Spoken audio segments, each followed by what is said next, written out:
Magandang umaga mga paps. Ayan, nandito ako ngayon sa harap ng Batingan, dito sa Barangay Hall ng Batingan. At habang nagra-rides ako, dala ko tong si Brutus. May naispatan na naman tayo na Kawasaki HD3 na parang kidlat ang design nito. Oo nga, kidlat. At pagtingin ko parang naka-block din siya ng Brutus. Kaya ito, silipin natin. Ayan. Ito, patingin. Ayun, oo nga. Ito, kidlat. Ito yung mga paps sinasabi ko, kidlat. Oh. Ito kasi yung lumabas nung 1990, pagkakaalam ko 95, 96, 97. Ayan, kaya tinawag na kidlat. Ayan, oh, mapapansin nyo, may mga kidlat na ganyan. At ang may-ari pala nito ay si Pops Leonard. Ito. At lagi kong inaabangan yung tunog nung silencer ni Pops Leonard kasi siya lang yung isa sa pinakamagandang tunog na block ng Brutus na nakakabit dito sa kidlat. At ang silencer na nakakabit dito kay Sir Leonard ay ano to, gawa mo lang Sir Leonard, no? Gawa ni Sir Leonard. At ito, silipin lang natin ng konti. Ayan, hindi ko masyadong makita pero parang straight lang yung tambutso nung kay Sir Leonard. Pero magandang manunog to mga paps. Dahil pag dumadaan talaga tong tricycle Sir Leonard, talagang nababali ang leg ko. J5. Ay, oh, ayan. Orig na J5 nga pala yung yung kidlat 1997. Ayan, tas ito flex natin Sir Leonard tong nasa harap. Ito yung sasabi ko pagka yung Rizal concept, ito laging may ganito. Yung shortpet at makinis pa rin yung ni Sir Leonard yung sa tinidor, pati itong sa ito, nirepaint na Sir Leonard. Nirepaint na. Pilok. Pero makinis, ang ganda. At naka-block na yung Brutus. Ito, silipin natin. Ito mga paps nga pala, malalaman natin na legit na kidlat. Ito kasi yung mga unang modelo. Dito lagi namin tinitingnan sa serial number. Ayan. At naka-block na siya ng Brutus. Mukhang malakas. Ilang bore to, Sir Leonard? 50. Malakas na pala nito.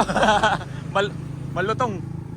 Yung nito pa, alam ko pang pang Brutus na yung mga laman loob, yung gilid, pang Brutus na.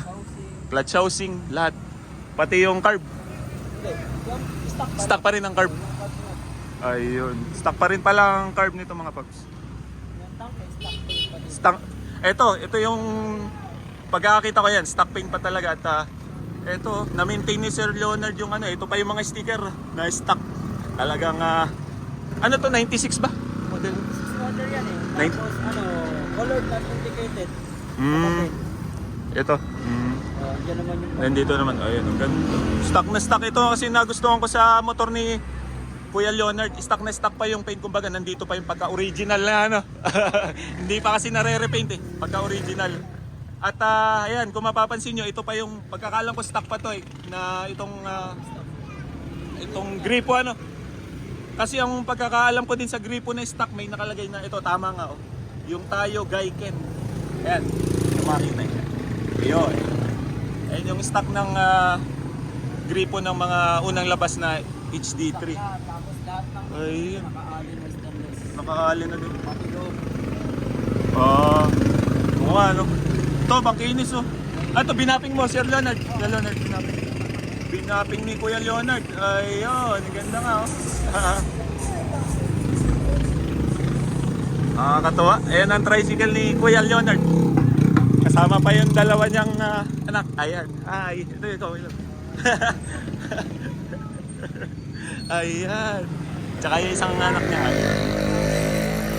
At ito yung tricycle ni Kuya Leonard. Meron na rin siyang, ito yung sinasabi ko, yung meron dito na antena. Ayan yung Rizal concept. At sa side wheel ni Kuya Leonard, silipin din natin. Ay, nakamags na rin. Pero hindi ko lang malaman. Yung side wheel mo, Kuya Leonard, anong nun? Anong tatak? Hindi ba Daytona ba yun? Parang yung sa Daytona, na 3 spoke. Okay. Parang niya parang Daytona din pero hindi Sum- siya yung Daytona talaga na Hindi siya talaga. Daytona pero sumunod na T-stock. Ayan, ang ganda ng tricycle ni Sir Leonard. Ito talaga. Oh, nasa yun. Ayan, tingnan natin. Ito yung makina niyan, lahat nakaalin, pati magneto, itong loob. Ayun, oo nga no. Ang magnet. Lahat ng tornilyo nakaalin na. Nakaalin na rin. Wala kang shock driving. Ayun, ang ganda pala. Sa kabila. Pati sa kabila, ganyan Oo, din. lahat. Aba, talagang solid din pala yung ano ma. Sa using na. Oo. Maliit na tornilyo, pinasama na yung alin, pati sa triangle, alin na stainless. Allen na rin. Basta wala ka na, pure allen na. Fuel Allen na. Ay, ang ganda pala tricycle si Leonard. Kaya ayun. So, yan Leonard, pwede bang pa-sample naman ng sound check para yun talaga yung inaabangan ko simula nung ano eh. Dating-dati pa pag nakikita kita. Yung sound check talaga niya ng gusto kong marinig eh. Ayan mga paps, i-start na ni Kuya Leonard. Ayun! Ayan na sinasabi ko mga paps. Gantong tunog ang Rizal na silencer. Ayan, mga lagapak. Konting bomba Kuya Leonard. Ayun! Sarap sa tenga! Ang sarap sa tenga mga paps. Ito yung sinasabi ko na tunog ng silencer ni Kuya Leonard. Iyo, malutong na masarap sa tenga.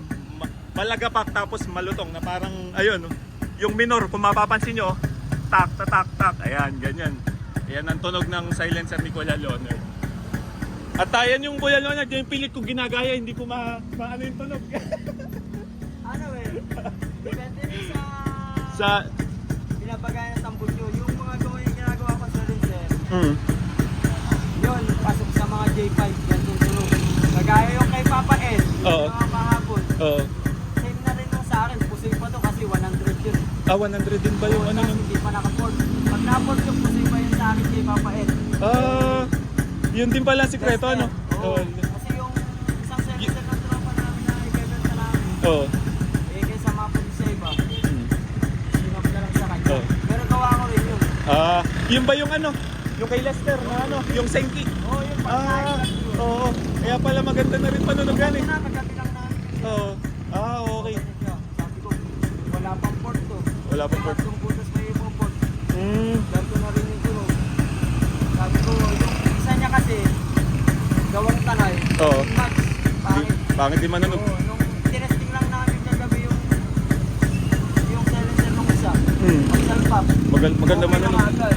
Sabi ko, nakapano ko yung isa. Oo. Oo. At kung na lang ang kausap mo. Ayaw. Wala problema. Yung pala eh. Kaya nasap niya. Tapos, Nasap. magabi tinesting niya. Maganda na manunog. Yun yan na. Ba, pwede rin pala ako magpagawa sa'yo, Kuya Leonard. Mahirap yung tubo. Mahirap Tubo. maghanap. Okay. Sige. Yung sa akin kasi nakakabit doon, tanay silencer. Malutong siya pero hindi katulad niyang ganyan eh, tunog. Parang kulang eh. Oo. Pero the best, hanap ka ng gantong J5. Tapos yung gawang gantong silencer. Magkaulang na talaga yun. Iba kasi yung divider ng J5. J5. Kaya. Iba yun. Di ba ang pagkakala ko sa J5 may nakalagay na J doon sa may bandang dulo, doon sa bandaron. Ayun. Yung pala. Sige, ano ka rin. Yung pala mga paps. Ang sekreto rin ng pag magandang tunog ng two-stroke, lalo na ng mga Brutus, ay naka J5. Tapos yung pagkakaiba pala yung tubo nun, yung sa loob ng J5. Kaya yan, ganyan manunog. Kaya talagang napaka-solid ng Brutus ni Binurutos na kidlat ni Kuya Leonard. Kaya sige. Ayun. Sige. Bali hanggang dito muna Kuya Leonard. Maraming salamat sa pag-share mo sa napakagandang tunog ng HD3 na kidlat na Binurutos. At ayun, sa mga viewers natin na gusto rin na magpatunog ng katulad kay Leonard, ayun pala sikreto. Magandang tunog, magandang silencer tapos J5 dahil iba daw yung tunog. Kaya maraming salamat mga paps at ingat sa atin mga ka-two-stroke. Maraming salamat ulit Kuya Leonard at salamat sa pag-share mo. Thank you. Bye. Peace.